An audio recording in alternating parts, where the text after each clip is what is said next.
Selamat pagi pemirsa. Berita Padang hadir kembali hari ini bersama saya Adini dan sejumlah informasi telah kami siapkan untuk Anda. Berikut selengkapnya.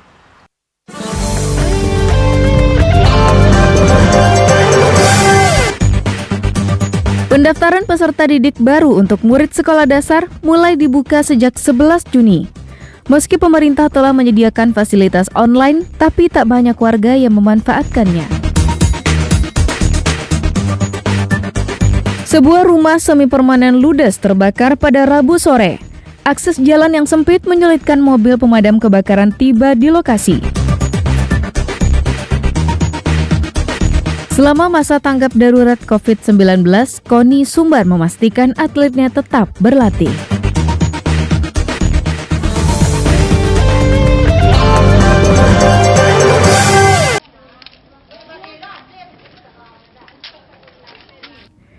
Beginilah suasana di sebuah sekolah dasar di daerah Simpang Tabing, pinggiran Kota Padang. Orang tua murid mendatangi sekolah ini untuk mendaftarkan anaknya bersekolah. Padahal untuk pendaftaran ini pemerintah telah menyiapkan fasilitas online. Tapi entah mengapa, para orang tua ini lebih suka datang sendiri ke sekolah karena masih dalam suasana tanggap darurat COVID-19, pengunjung sekolah ini harus mematuhi protokol kesehatan, seperti wajib mengenakan masker, mencuci tangan, serta diperiksa suhu tubuhnya oleh petugas sebelum memasuki area sekolah. Untuk proses pendaftaran peserta didik baru, para orang tua cukup mengisi formulir yang disediakan dan melampirkan kartu keluarga, KTP kedua orang tua, surat tanda lulus taman kanak-kanak, dan akta tanda lahir. Calon murid diperbolehkan memilih 3 buah sekolah dasar yang berbeda, tetapi harus berada dalam zona yang sama. Formulir pendaftaran tersebut akan diproses oleh pihak sekolah dan hasilnya akan diumumkan pada tanggal 17 Juni, sehari setelah penutupan masa pendaftaran. Pagi hari ini kita mulai menerima pendaftaran siswa baru SD tahap pertama dari tanggal 11 sampai tanggal 16 Juni 2020. Lalu kita memberikan pengumuman nanti diterimanya tanggal 17 Juni 2020. Saat pendaftaran dibuka pada hari Kamis yang merupakan hari pertama pendaftaran peserta didik baru, tak banyak terlihat orang tua yang mendaftarkan anaknya ke sekolah dasar tersebut. Bahkan pendaftaran online yang telah disiapkan juga masih nihil peserta. Robiham melaporkan dari Padang.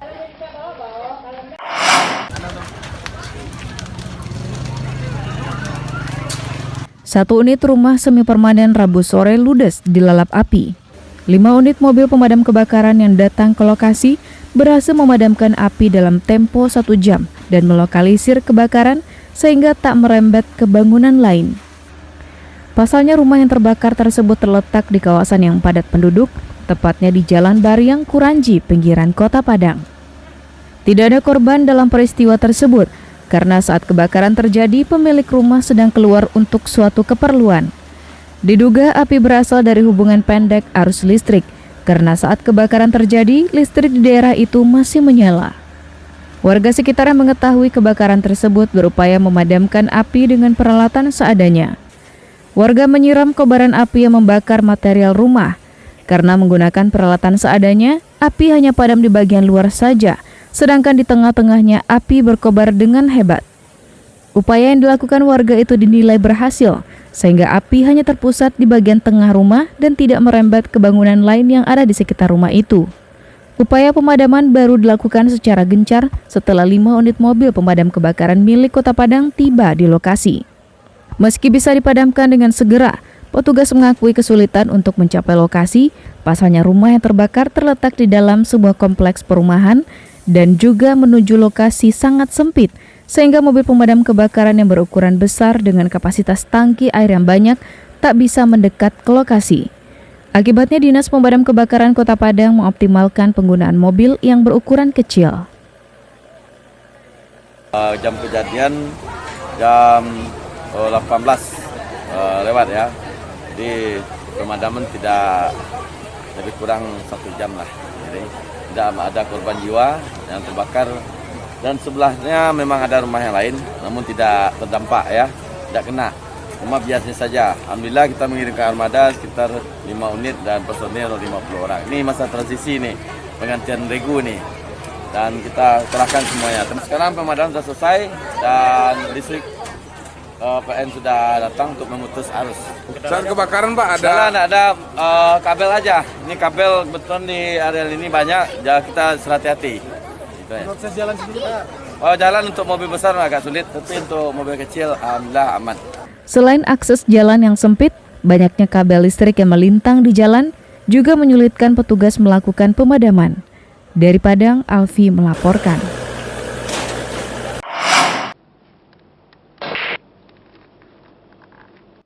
Salah seorang atlet Sumatera Barat yang dipersiapkan oleh KONI Sumbar untuk mengikuti PON di Provinsi Papua terlihat giat berlatih. Dengan tekun, atlet ini mengikuti instruksi pelatihnya.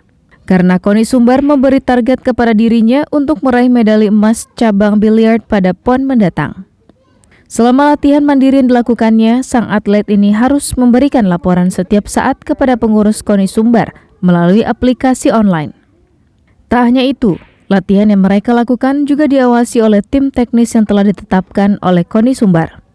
Terkait laporan ini, pengurus KONI Sumbar memang mewajibkan semua atlet yang diikut sertakan dalam Pekan Olahraga Nasional di Provinsi Papua untuk tetap berlatih dan melaporkannya melalui aplikasi online.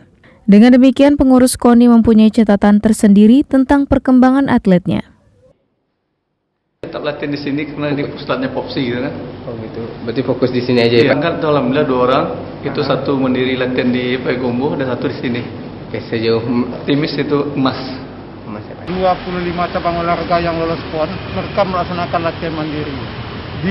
Baik di rumahnya atlet masing-masing maupun di tempat pelatihannya. Dan ini diawasi oleh tim teknis KONI Sumatera Barat.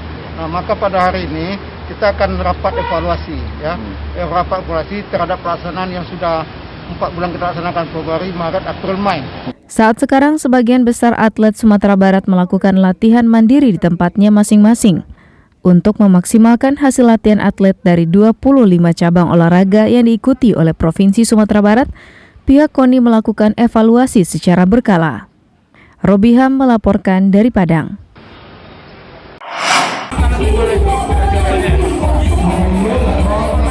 Banyak cara yang dilakukan untuk memperingati hari ulang tahun. Kodim 030650 Kota membagikan sembako dan APD di Makodim setempat pada Kamis pagi. Kegiatan yang dihadiri oleh Forkopimda Kabupaten 50 Kota ini diselenggarakan dalam rangka memperingati hari ulang tahun Kodam 1 Bukit Barisan yang ke-70. Warga yang beruntung pada kesempatan tersebut mendapatkan sembako berupa beras, gula, minyak goreng, dan mie instan. Selain pembagian sembako, Kodim 0306 juga membagikan APD lengkap kepada puskesmas yang ada di Kabupaten 50 Kota. Diharapkan APD yang dibagikan itu bisa digunakan oleh tenaga kesehatan untuk memerangi COVID-19. Selain memberikan bantuan langsung kepada warga dan tenaga kesehatan, Kodim 0306 juga melakukan kegiatan lainnya, seperti bedah rumah salah seorang veteran yang telah berusia lanjut. Dalam kegiatan yang dilaksanakan pada Kamis pagi itu, Dandim dan jajaran Forkopimda juga mengkampanyekan protokol kesehatan dalam masa tanggap darurat pandemi COVID-19, seperti mengenakan masker, cuci tangan, dan selalu menjaga jarak dengan seksama.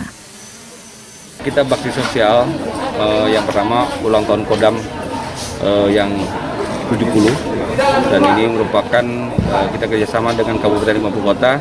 Kita berbagi kepada masyarakat yang kurang mampu, termasuk di sini kita membagikan APD, merupakan garda terdepan, dan mereka ada puskesmas di Kabupaten 50 Kota. Yang pertama kita bedah rumah, kita melaksanakan bedah rumah veteran, masyarakat yang kurang mampu.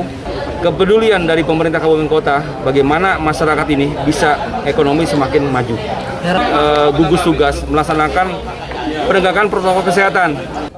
Acara penyerahan bantuan sembako dan APD tersebut dilaksanakan dengan mengikuti protokol kesehatan, yakni mengatur jarak duduk para undangan serta mewajibkan seluruh tamu untuk mengenakan masker. Jona Pendi melaporkan dari Kabupaten 50 Kota.